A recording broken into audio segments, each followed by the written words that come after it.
DJ. I'm Flor Manisha po. Madam Flor, saan po kayo ngayon? Nasa Rizal. DJ, nakasali na po ako siguro nung May. May yata. Te. Nung May yata po yung DJ. Asan cellphone ko? Di kamusta kayo nang nakausap po ninyo? Hindi ko siya gusto, DJ. Hindi mo siya Hindi ko siya gusto, DJ. Hindi mo siya gusto. Yes. Gusto bakit? Hindi. Basta, DJ. Hindi ko siya gusto. Bakit nga ni? Para alam natin yung magugustuhan mo. Para mahanapan ka namin ng taong hindi tulad niya.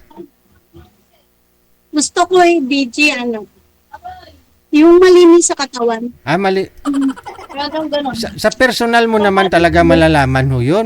Malaman kung malinis mo siya sa katawan. Hindi nakikita ko sa DJ sa Makita mo. kahit sa video call, Oo. nakikita ko siyang hindi siya malinis. Anong nakita mo sa kanya hindi malinis? Tainga? Hindi.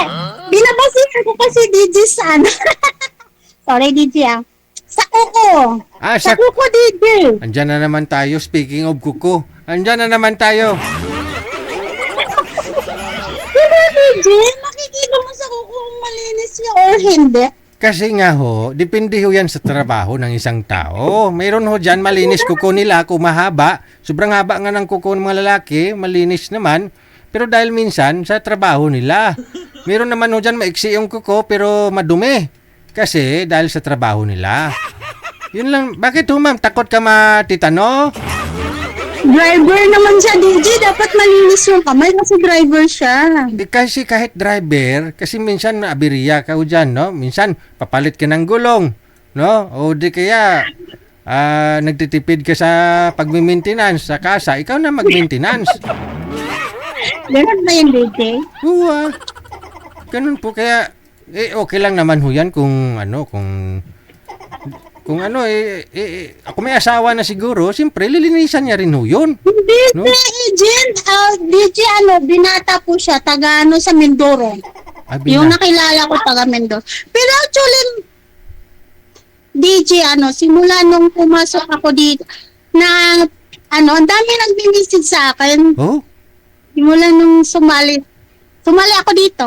Maraming nag-message. Ilan may naging boyfriend ka na sa mga nag-message?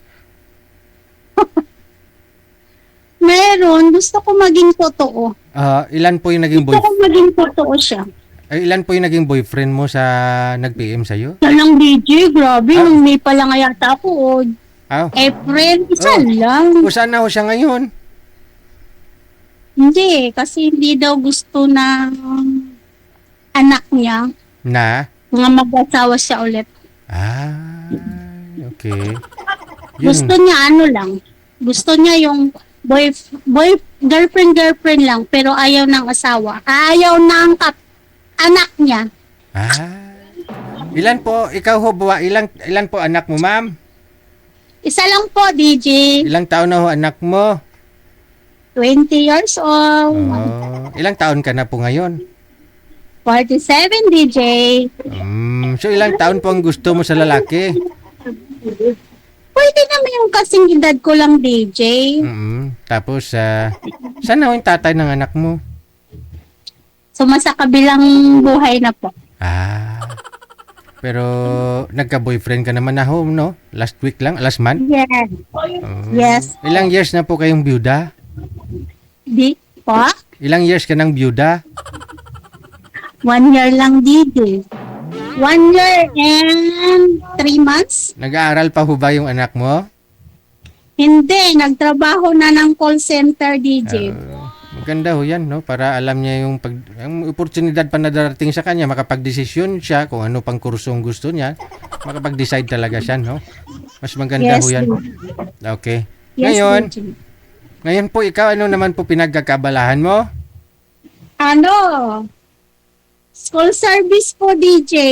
Nagda-drive po kayo ng service? Remember, Nakaakyat ako dito, DJ, Nakaakyat na ako dito. Oh, yun na nga po. Pangalawa ko na to, DJ. Kaya nga may nakausap ka na hindi mo nagustuhan. So, trabaho Kasi nyo, DJ, kasi maulan dito, ano pa? ang trabaho nyo po, nagsiservice kayo sa mga estudyante. Yes, ano po ako, DJ, ngayon nag-service sa St. Mary's College. Ano pong siniservice mo? Pick up? Mga estudyante, DJ. Anong sasakyan? Pick up o tricycle? Van. Van. Oh. School service. School service, yung dilaw. Yes. Oh, ikaw mismo yung nagmamaniho noon. Pa? Ikaw po mismo yung nagmamaniho. No, may driver pa ako, DJ. Bali ikaw yung nag-assist, malalay sa mga Yes. estudyante, akyat taas, Yes. baba, no?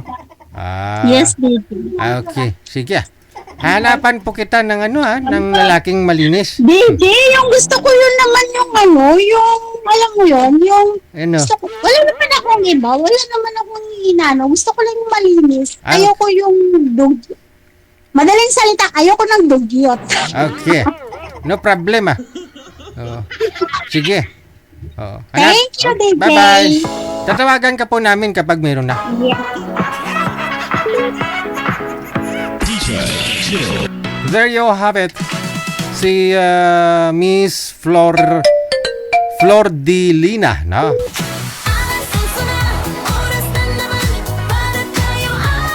Yung hanap po niya, hindi dugyot. No? Hindi dugyot na lalaki. Doon mo daw kasi makikita sa kuko ng lalaki kung dugyot siya. Kung malinis siya.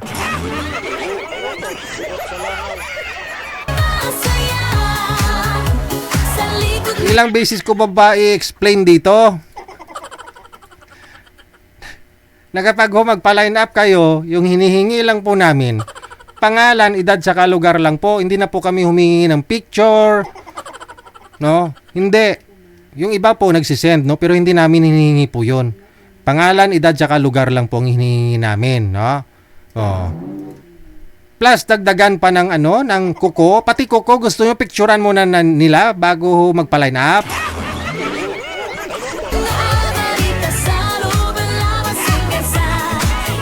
Para ho pag maibigay namin sa inyo, pasado. No? Pati kuko.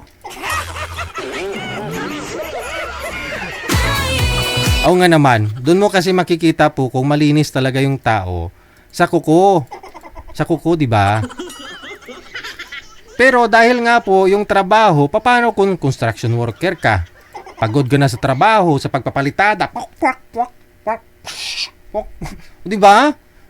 Kahit may gloves yan, tatagos pa rin yung mga simento dyan eh. Maglilinis ka pa ba?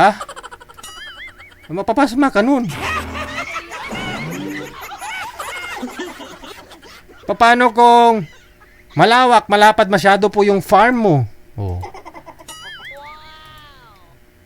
Siyempre, kung may mga ka ho doon, may mga nahulog na prutas, no?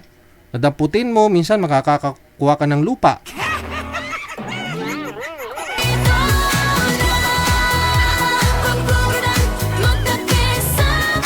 Takot ho kayo matitano?